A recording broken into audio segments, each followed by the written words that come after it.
এই ডাইরেক্টর থাকতে পারবে না। এই মেডিকেল থেকে এই ডাইরেক্টরের পদত্যাগ হতেই হবে। আরে যদি বেতন দেয় না, আমাদের মেডিকেল দেয় না, যেন কষ্ট করে যদি বেতন দিতে না পারে, কেন থেকে দিতে কই লাভ আছে? আজকে কাউসার ভাই মারা গেছে, কালকে আমি যাইমু, পরশুদিন আমার আরেকজন সহকর্মী যাইবো, কিন্তু আমরা কোনো সুযোগ সুবিধা এখানে পাইতেছি না। মুহূর্তে সিলেট নগরীর কাজিরবাজার পার্কপুর হাসপাতালে যে কর্মচারীদের কি নিয়ে উত্তেজনা দেখছেন, আমরা আসলে জানার চেষ্টা করবো তাদের কাছ থেকে। কি হয়েছে ভাই আপনাদের এখানে? ভাই আমরা এখানে ভাই 2 দিন আগে আমার একটা ভাই ওয়ার্ড বয় মারানো গিয়েছে ভাই, ওয়ার্ড বয় মারানো গিয়েছে ভাই, সেই স্টক করে এখানে মারানো গিয়েছে ভাই। গতকাল তারে ফার্মেসি থেকে ওষুধ দেওয়ার কথা ছিল, দিছে না, স্টাফে ফিরে দিছে না, তাই মারা গেছে। এবং ডাইরেক্টর, নতুন ডাইরেক্টর আছে 5 বছরের জন্য। আমার চাচা আমার 5,000 টাকা পকেটে হারিয়ে দিয়েছে, এবং আমার চাচা ঢাকা থাকে, এই ডাইরেক্টর মালিক আমার 5,000 বেতনে চাকরি দিয়ে আমার বললো তুই তো চাকরি করে খা, তারপরে তুই তো প্রতিষ্ঠানে বোনাস নাই। আমার ভাই আমরা বোনাস পাইছি না, আমরা ভাই বোন সব বোনাস নোট আমরা নাই ভাই। 7টা বছর আমি এই জাসমিনে চাকরি করি, আমার নাম লিটন বাকাকা, পারবো মেডিকেল, তুমি মুম্বাই আসতে সিলেট শহরে আমি আছি, আমার বেতন আর বোনাস মানে আমি বহুত আগে এসেছি চাচা, বোনাস নাই আমার এই প্রতিষ্ঠানও, বেতন 5,000 টাকা দিয়ে আমরা কাটাইছো। ওখানে আমার এক ভাই মারানো গিয়েছে, ওখানে আমরা কোনটা যাই না, ও বাইকটার দাবি ওই আমরা দাঁড়াইছি, এর মধ্যে আমরা কর্মচারী সব বাইরে বেতনটা বাড়াইতাই আর বোনাসটা দিতাই, আমরা এই দাবি আর সবে মিলিয়ে আমরা করতাম। আর কোন মেডিকেল কোম্পানি আছে না, মেডিকেল আন্ডারে হোক, সরকারি আন্ডারে হোক, 15,000 করে বেতন হোক, মেহর আরিফ ভাই এই আপনার সমাধান করো, মেহর সিটি আরিফ ভাই এই আমাদের সমাধান করো। ও ভাই স্টক করছে ভাই, অন্য কয়েকদিন আগে 2 দিন আগে ভাই আমরা স্টক করছে, ওয়ার্ড বয় এখানে একদিন আগে স্টক করছে ভাই, একদিন না আইলে 5 দিনের টাকা কাটে। আচ্ছা বাবু মাতি 2 দিন আগে ভাই, একদিন আগে স্টক করছে, আমরা একটা ওয়ার্ড বয় ভাই তারে লিফটের মধ্যে স্টক করছে, তার লগের ভাই গেছে ফার্মেসি ভাই আমার একটু ওষুধ দাও, আমার বেতন লাগা আছে, আমি বাঁচিলাই আগে আমি দিবো, তারে দিছে না ওষুধ, এবং তারে এই ডাইরেক্টরের ফোন দিয়ে নিষেধ দিচ্ছে, তার কোনো বাকি দিবেন না, এবং তাই কইছে, তাই না কইছে ভাই আমার বেতন আছে এই প্রতিষ্ঠানে, আমার একটু ওষুধ চাই, জীবনটা বাঁচাও, তারে দিছে না ভাই। এবং বড় ডাইরেক্টরের ফোন দেওয়া কইছে কোনো ওষুধ দেওয়া হবে না, স্টাফের জন্য ফ্রি নাই। তখন আমরা ভাই মারা গেছে ভাই, এর মাধ্যমে আমরা প্রতিবাদ জানাইলাম সব বাইরে লইয়া ওয়ার্ড বয় কর্মচারী, তখন বেতনটাও হয় না ভাই, 7 বছর থাকে, এর মধ্যে বোনাসও নাই। আমি কর্মচারী ভাই, ও 10 মিনিট করি ভাই, ও 10 মিনিট 7টা বছর থাকে, আমার বোনাস নাই। এবং আমার প্রতিষ্ঠা কর্মচারী সব আছে, আমার উপরে লেভেলও আছে, আমার চতুর্থ কর্মচারী আছে, তারা কোনো মাপ নাই। এবং আমরা ধর্মঘট চলেন, আজ চলবে এই ধর্মঘট 2টা পর্যন্ত চলবে বেতন। ধন্যবাদ। আসলে কি করেছে এখানে, কি হয়েছে? আসসালামু আলাইকুম। আমাদের কাপড় বাজে মারা গেছে, শিশুতে মারা গেছে, আমরা পারমিশন ওষুধ বাকি দিছে না, বাকি ডাইরেক্টরে নিষেধ দিচ্ছে, আমরা স্টাফ যারা আছে তারা কোনো ওষুধ বাকি দেওয়া হবে না, ডাইরেক্টরে বলছে। আমার ভাই মারছে, আমরা একটা দাবি, আমাদের একটা দাবি, সময় এলে একটা দাবি, এই কোম্পানি থাকবে না, আমরা সবাই মেডিকেল আন্ডারে দিতাম, সবাই যাবে, আমাদের দাবি এই কোম্পানি থাকবে না, আমরা সব মেডিকেল আন্ডারে দিতাম। অনেক কিছু আমরা বলা আছে এই পারমির বিষয়। আমার ভাই মারা গেছে ডিউটি অবস্থায় থাকতে, আমার ভাই কি এই মেডিকেলের বেতন পায় না, এই মেডিকেলে কি চাকরি করে না, তাহলে কেন আমার ভাইকে মেডিকেল থেকে কিভাবে না করা হলো যে মেডিসিন বাকি দেওয়া হবে না? সেই মেডিসিনের কারণেই হয়তো আমার ভাই মারা গেছে। আমার ভাইয়ের কি এই বেতন থেকে কি 1,000 টাকা কেটে নেওয়া হতো না? এই মেডিকেলের তো বেতন দেয়, আমাদের ব্যাংক অ্যাকাউন্ট আছে বা আমাদের ওয়ার্ড মাস্টার আছে, ওরাই তো দিতে পারতো এই টাকাটা, তাহলে কেন আমাদের এই সুযোগ থেকে বঞ্চিত করা হলো? এখন আরো কিছু কথা আছে যে আমরা ক্লিনার গার্ড যারা আছি, আমরা কিন্তু মেডিকেলের আন্ডারে না, আমরা কিন্তু এক কোম্পানির আন্ডারে আছি। আমরা এখন চাই যে আমরা মেডিকেলের আন্ডারে যেতে, ঠিক আছে? আমরা ঈদের ছুটি পাই না, ঈদের বোনাস পাই না, 2টা ঈদ গেছে, 2টা ঈদের মাঝে কোনো বোনাস পাই না, কোনো ছুটি পাই না, ঠিক আছে? ঈদের দিনও ছুটি পাইছি, মাসিক ছুটি পাইছি, মাসে একটা ছুটি পাই, কিন্তু আমাদের এই মেডিকেলে থাকতে হলে বা চাকরি করাতে হলে আমাদের মেডিকেলের আন্ডারে নিতে হবে, এটাই আমাদের দাবি। আর আমাদের সর্বপ্রথম দাবি হলো এই ডাইরেক্টরের পদত্যাগ, এই ডাইরেক্টর থাকতে পারবে না। এই মেডিকেল থেকে এই ডাইরেক্টরের পদত্যাগ হতেই হবে, এটাই আমাদের শেষ দাবি। আমার পরিচয়, আমি এখানের গার্ড, সিকিউরিটি গার্ড, আমি এখানের স্টাফ। প্রিয় দর্শক, আপনারা জানেন যে গত 2 দিন আগে সিলেট নগরীর পার্কপুর হাসপাতালে একজন স্টাফ তিনি স্ট্রোক করে মারা যান, এমনটাই অভিযোগ ছিল। তাদের অভিযোগ রয়েছে তাদের এখানে চাকরি করা অবস্থায় তাদের কোনো সুচিকিৎসা দেওয়া হয়নি কিংবা কোনো ধরনের মেডিসিন তাদেরকে এখান থেকে দেওয়া হয়নি, এমনটাই অবস্থায় কিন্তু তার মৃত্যু, তারা এমনটা অভিযোগ করছেন। এখানে যে সমস্ত সিকিউরিটি গার্ড কিংবা কর্মচারীরা রয়েছেন এখানে, বিশেষ করে মেডিকেলের, তবে তাদের দাবি রয়েছে মেডিকেলের আন্ডারে তাদের কাজ তারা যাওয়ার জন্য, এবং তারা বর্তমান যে যিনি ডাক্তার রয়েছেন ওনার পদত্যাগ তারা চাচ্ছেন, এমনটাই। তো এই বিষয়ে আমরা আরো কথা বলার চেষ্টা করবো। এখানে আরো যে সমস্ত কর্মকর্তারা রয়েছেন, আসলে আপনারা কি জানেন? যে আমাদের 7 বছর আগের ঘটনা কইলাম যে ডাইরেক্টর আওয়ার আগের ঘটনাটা কইলাম যে সালাম সার্ভিস আটলাই তখন তো কিন্তু আমরা মেডিকেলটা খুব শূন্য চলছে অথবা আমরা কেউ বিপদবর্তী কেউ কোনো সমস্যা হয়েছে তাই না আমাদেরকে যতটুকু পারছেন দেখে নিতে যতটুকু পারছেন তাই না আমাদেরকে সান্ত্বনা দিতে কিন্তু এই মেডিকেল এই ডাইরেক্টর আসার পর যে আমাদেরকে তারা এমন অবস্থায় রাখছে যে একজন মেডিকেলের মানুষকে যে গেল যে একটা কয়দিন রাখলে যে অবস্থায় রাখে তারা আমরা এই অবস্থায় রাখছে এই পরিশ্রম প্রচুর পরিশ্রম করাইতে হতে রাখছে বিষয়টা আমার ভাই যে মারা গেছেন তিনি বেতনের চিন্তায় উনি সংসারের চাপে ও যে 5 দিন করে বেতন খাটে একদিন না আসলে ওর জন্য চাপে উনি স্টক করছেন কিন্তু উনি ফার্মেসিতে ওষুধ চাইছেন ওষুধ দিচ্ছেন না ফার্মেসি এলাকায় ডাইরেক্টর নাকি না করছে যে টাকা ছাড়া কেউ বাকি দিয়ে ওষুধ হবে না আমরা তো এখানে স্টাফ আমরা তো রুগীর পাঠি না আর নিয়মিত আমাদের আমরা চিকিৎসা পাইতাম আমরা বিনামূল্যে ওষুধ পাইতাম আমরা যত ধরনের সুবিধা লাগে আমরা পাইতাম আমরা কোনো সুবিধা নাই আমরা কোম্পানি আন্ডারে চাকরি করি আমরা কোনো সুযোগ সুবিধা নাই ছুটি নাই আমাদের মাত্র একটা ছুটি মাসে এই যে ঈদ গেছে কোনো বোনাস নাই কোনো ছুটি নাই মাসের একটা ছুটি মাত্র কাটাইছেন আর সব অ্যাবসেন্ট ধরিয়া বলছেন আমরা সুযোগ সুবিধা চাই আমরা মেডিকেল আন্ডারে যাইতে চাই আমরা কোম্পানি আন্ডারে থাকতে চাই না কেন আমরা কোনো সুযোগ সুবিধা নাই আমরা থাকতাম চাই না আমরা মেডিকেল আর এই ডাক্তার আমরা চাই না ডাক্তার আইসে বন্ধনে আমরা কেউ ডিউটি করে শান্তি নাই আমরা খুব চাপের উপরে আছি এখন আইবো আমরা এই চাপ লিয়ে ডিউটি করি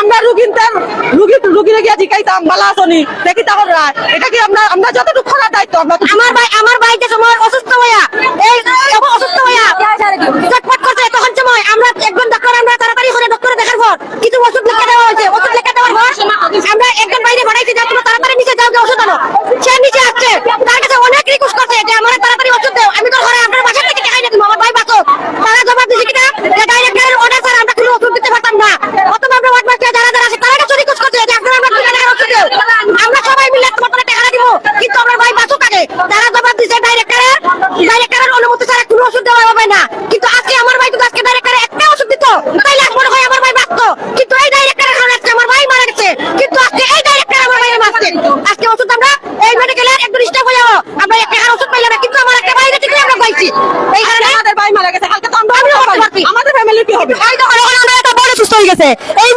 মেডিকেল থেকে যদি কোনো মাসে মুড়ি চাকরি পায় না কোনো ওয়ার্ড বাজি চাকরি পায় না কোনো কাজ চাকরি পায় না এই দুটো হলে কি তারা হইতো আর যদি বেতন পায় না আমাদের মেডিকেল না জানো তো কষ্ট করে যদি বেতন দিতে না পারে কেন এখানে দুটো হই লাভ আছে ও কানে বাইরে যদি সামান্য 200 টাকা মরে যায় এটা সাথে থাকে তো লাভ নাই আমরা তো বেতনও পাবো কিছু কোনো ফায়দা পাইলাম না এই মেডিকেল কষ্ট করে আমরা লাভটা কি তো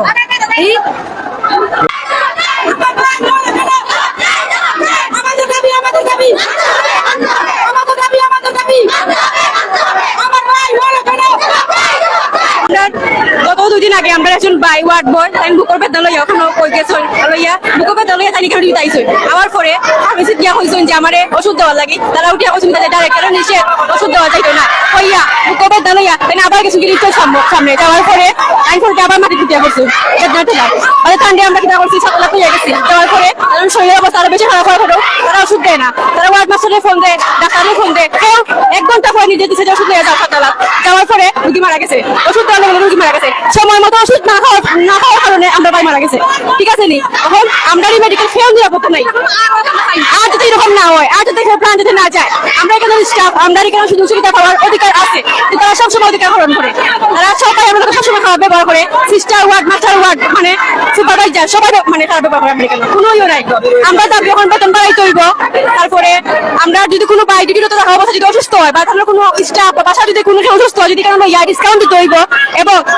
সম্পূর্ণ আমরা ফ্রি করে দিতে হইব আমরা সবটা আমরা কিচ্ছু খাই না আমরা না ডেও পাই না বোনাস হইলে বোনাস আমরা খাটিয়ে রাখা হয় কেন ঠিক আছে তারপরে ডাইরেক্টর চেঞ্জ হইতো ডাইরেক্টর পদত্যাগ করতে হইব যদি পদত্যাগ না করলে আন্দোলন চলবে আন্দোলন বন্ধ হইতো না ডাইরেক্টর পদত্যাগ করতে হইব আমরা গরিব ফটো লাগতে মারিয়া তাই খুব খারাপ অবস্থা করছেন যা বলার বাইরে এর মাঝে কই রাখি যে তোমরা বাহাদুর করে টাইম দাও আমি তোমরা এখন কিন্তু ওখানে না আমি এখন এখানে আইছেন না আমরা এখন বুঝ দিরা না কিচ্ছু করে না তাই এখন কোথায় মতো করে আছেন ঢুকাইয়া আমরা কেউ এখন সান্ত্বনাও দেন না সান্ত্বনা বাদ দিয়ে আমরা দাবি মানতে হইব সকাল থেকে অনুরোধ চাইছি কেউ আমরা এখন কিছু দেন না তারা মতো হারিয়ে আছে আমরা তো সবাই পরিচালনা করে বাইরে আমরা সান্ত্বনা দিতেছে না এই বিচারও চাই এখন গরিব মানুষের ফেটে লাথি মারি তারা চাই তারা জিনিস সব বাজে থাকতো তারা দাবি থাকতো তারা দাবি মানতো না তারা এখানে কে পর্যন্ত দায়ী আমরা এখন সান্ত্বনাও দিচ্ছে না কিচ্ছু দিচ্ছে না আমরা দাবি না আমরা মেডিকেল বন্ধ আমরা দাবি যদি না মানো মেডিকেল বন্ধ থাকবো তারা সাথে বিচার বাড়িতেছে না এর মাঝে এডি স্যার বিকালে গিয়ে রাউন্ড দেন সকালে গিয়ে রাউন্ড দেন নাইটে গিয়ে রাউন্ড দেন মাসিন তো লোকে খুব খারাপ আচরণ করেন তোমরা কেন কাম করলে না তোমরা কেন করছো না সামান্য কিছু লোক আমরা চাকরি নাই চাকরি নাই কিছু হইলেও সামান্য কোনো ভুল হইলো ভুল হইতেই পারে আমরা তোমার চাকরি নাই তোমার চাকরি থেকে যাও কি পারো ইয়া চাকরি মানে মানুষের সমস্যা হয়েছে কিন্তু তোমার চাকরি দিয়েছে কিন্তু তারা আমরা খুব বাজে আচরণ করে মানে পাগড়ি সবাই কর্তৃপক্ষ সবাই খুব খারাপ ব্যবহার আমরা চাই ডিরেক্টরের পক্ষ থেকে যে ডিরেক্টরে আমরা একদিন না এলে 5 দিন বেতন পাই। আমার ভাই একজন বিনা চিকিৎসা মারা গেছে, ডিরেক্টরের পারমিশন ওষুধ দেয়নি। আমি আসলে পাবলি মেডিকেলের একজন সাধারণ কর্মচারী, আমি একজন সাধারণ কর্মচারী। আজ কাউসার ভাইয়ের মৃত্যু নিয়ে আমরা সুখ আহত। আজকে কাউসার ভাইয়ের নিয়ে কিন্তু আমরা এখানে প্রেজেন্ট হওয়া। আজকে কাউসার ভাই মারা গেছে, কালকে আমি যাইমু, পরশুদিন আমার আরেকজন সহকর্মী যাইবো, কিন্তু আমরা কোনো সুযোগ সুবিধা এখানে পাইতেছি না। আমরা সুযোগ সুবিধা থাকিয়ে এই মেডিকেলে বঞ্চিত আমরা সাধারণ জনগণ। এই যে আমরা কোম্পানির আন্ডারে কাজ করতেছি, আমরা যখন কোম্পানিতে ভর্তি হই তখন আমরা কাছ থেকে 5,000 টাকা রাখো। আমরা চাকরিতে তখন ঢুকি তখন কোম্পানি আমরা কাছ থেকে 5,000 টাকা রাখে, আমরা কাছ থেকে 10 দিনের বেতন খাটিয়ে রাখে। বিগত 10 বছর দেখা গেছে পাবলি মেডিকেল এখানে যত ক্লিনার গার্ড আছিল তারা 4,500 টাকা করে বেতন পাইতো। ওখানে আমরা বেতন হচ্ছে 7,000 টাকা। 7,000 টাকার মধ্যে আমরা 4,500 টাকা পাইতাম। গত 2025 সালে জুন মাস থেকে আমরা বেতন ক্লিনার গার্ডের বেতন 6,000 টাকা করে হয়েছে। ওখানে আমরা বেতন 6,200 দিতে 800 টাকা কোম্পানি রাখতো, আমরা দেওয়া হয় 6,000 টাকা। এই ক্লিনার গার্ডে আমরা কোনো সুযোগ সুবিধা পাই না। আমরা 10 দিনের বেতন খাটিয়ে রাখে কোম্পানি, আমরা কাছ থেকে 5,000 টাকা কোম্পানি রাখা। আমরা এই কোম্পানির আন্ডারে চাকরি করতে চাই না, আমরা মেডিকেলের আন্ডারে চাকরি করতে চাই। আমরা দাবি হচ্ছে এটা, আমরা এই যে ক্লিনার গার্ড যারা আছে পাবলি মেডিকেল তারা ঈদে কোনো যারা মুসলমান আছে তারা ঈদে কোনো ছুটি নাই। দুইটা ঈদ বছরে দুইটা ঈদে ক্লিনার গার্ড যারা আছে তারা কোনো ছুটি নাই, তারা কোনো বোনাস নাই। কিন্তু আমরা একটাই দাবি যে এটা তারা আমরা চাই না। আমরা স্বাধীনভাবে চলাফেরা করতে চাই, আমরা বেতন বাড়তো, আমরা বছর বছর বোনাস বাড়তে চাই। আমরা কষ্ট করে কর্ম করি নাই, কিন্তু আমরা এই এত কষ্ট করি কিন্তু আমরা তো কোনো স্বাধীনভাবে চলাফেরা না, আমরা বেতনও বাড়ে না, বোনাস বাড়ে না। আমরা একটাই দাবি, আমরা ছুটিও না, আমরা কিছু না, আমরা বেতন বাড়তে চাই, আমরা স্বাধীনভাবে চলাফেরা, আমরা মেডিকেল আন্ডারে চাই। আমরা একটাই দাবি, একটাই প্রতিভা। কোনো কর্মসংস্থান কোনো প্রতিষ্ঠান কেউ এরকম বাজে ব্যবহার করে না। তারা যখন বাজে ব্যবহার করে তারা খুবই বাজে ব্যবহার। আমরা পাবলিক যাই, ইবনেসিনার যাই, আলহারামাইন যাই, মাউন্ট রিভার যাই, সবার ব্যবহার সুন্দর ইচ্ছা মতো লাগে, কিন্তু আমরা মেডিকেল আমরা কোনো লেখা নাই, খুবই বাজে ব্যবহার। আমরা যে প্রত্যেকটা মানুষ আমরা লেবুলিং করে ওই যে মা বোন ভাই যারা আসন তারা মাত্র 5,000 টাকা বেতন তারা বেতন খালি খাটি নাই, তারা কিন্তু সংসার চালায়। কোনো দিন বা চিন্তা লেখাপড়া খরচ কম করে ও পাইটা ও সুখে বেটায় ও চিন্তা বেটা স্টক করে মারা গেছে, হার্ট অ্যাটাক করে দিছে বেটায় ও মাসক কোনো বেতন দিতে পারছে না। এবং মুমূর্ষ রোগীও দেখো আমার একটা ওষুধ দেয় কিন্তু ফার্মেসি ওষুধ দিচ্ছে না, ও ফার্মেসি আবার কিলাহান মুখ দেখায়, ও ফার্মেসি আবার কিলাহান সবার সামনে গিয়ে খুলে তারা খুলি। আর ডাইরেক্টর আইসে মানটাকে আমরা অবস্থা খারাপ হইলিছে। আগে যে ডাইরেক্টর আসলে আমরা খুব সুযোগ সুবিধা দিচ্ছি, আমরা সবকিছু করতে পারছি। আমরা মানে যেটা হান ডিউটি না এলো আমরা পুরো বেতন দিচ্ছি স্যারে, যদি অসুস্থ হই আমরা পুরো বেতন দিচ্ছি, কিন্তু এই ডিরেক্টর পদত্যাগ করতে হইব। আমরা ডিউটি পদত্যাগ না করুন। এর মানে যারা আছে পঙ্কজ রুঝাত তারা হইল গিয়া ডাইরেক্টর পিএস, তারা সবসময় তারা অধিকার খাটায়, তারা সবসময় আমরা মাসি ওয়ার্ড বয় সকলকে খারাপ ব্যবহার করে। আমরা সাইনটা না কোনো কিছু করে না। আজকে আমরা সকাল থেকে আন্দোলন আইছি, কোনটা খাইছি না কিচ্ছু না, এখন পর্যন্ত কোন ডাইরেক্টর হয় না, কোনো ডাইরেক্টর হয় না, কেউ হয় না, কিচ্ছু না। আমরা এখন আমরা দাবি মানই না, কেউ কিছু হয়েছে না। আমরা উল্টা আমরা উঠে হয়ে রাখি না, মেডিকেল বাকি না, আমরা কিচ্ছু বুঝি না, তোমরা যাও ওইগুলো থাকো। আজকে এই আন্দোলনে নামছি, আমরা অত্যাচার সহ্য করতে করতে করতে করতে আমরা আন্দোলনে নামছি, কিন্তু আমরা আন্দোলন ওখানে তারা মানিয়ে নেয় না, তারা ওখানে দাবি করেন না, দাবি মানিয়ে নিত না। তারা কত উঠে মেডিকেল ভাঙিলাও এটা আমি বুঝি না, কিন্তু তোমরা কিটা হবে তোমরা বুঝো। এডি স্যার সবাই, তারপরে এডি ডাইরেক্টর সবাই এক পজিটিভ, তারা সবাই আমরা সব সময় তারা আমরা অত্যাচার করে দেয় বলার বাইরে কোনো সময় আমরা সাপোর্ট দেয় না। আমরা যদি কই আজকে ডিউটি চাইতে আমি পারছি না, আমি অসুস্থ আসলাম, খেলে আইসো না, খেলে গাইছো না, এদিন না আইলে 5 দিনের বেতন করে তারা সব সময় তার কাহিনী করে। আমরা দাবি আমার ভাই মরছই, আমরা একটা নিশ্চয় পড়ছেন এই মেডিকেলের কারণে, আমরা নিশ্চয় কোনো ওষুধ পাইছেন না, আমরা তার টাকা কোনো প্রতিবাদ পাচ্ছি না। আমরা বেতন পাতে চাই, অথচ আমরা স্বাধীনভাবে চলাফেরা করতে চাই, আমরা বছর বছর বেতন পাবো, অথচ আমরা কোনো চান দোকান করা আমরা কোনো বেতন কোনো স্যাক্রিফাইস পাই না। আমরা বেতন পাবো, আমরা বোনাস চাই। এখন পর্যন্ত দরকার এই যে আমি তুলে কাহিনী এখন তো দিদিটা চালু করা হয়েছে না, আমরা মারা গেলে এই আমরা সরব, কিন্তু আমরা কেমন সুস্থ হয়ে গেছেন অলরেডি, কিন্তু আমরা এই মেডিকেলে কোনো স্যাক্রিফাইস পাইলাম না। আমরা ডিউটি কিটা লাগি করতাম হোক আমরা একটাই দাবি, আমরা দাবি মানতে হইব। আমরা এই যে আমরা দাবি ছাড়া আমরা মেডিকেল কোনো স্টাফ ডিউটি করতো না, আমরা দাবি আমরা বেতন মানতে হইব। আমরা দাবি আমরা সাথে আমরা 5,000 টাকা বেতন আমরা ডিউটি করে গেছি বুঝলি, কিন্তু আমরা বেতন মানতে হইব। আমরা একটাই দাবি, আমরা বছর বছর বোনাস পাইতাম, আমরা একটাই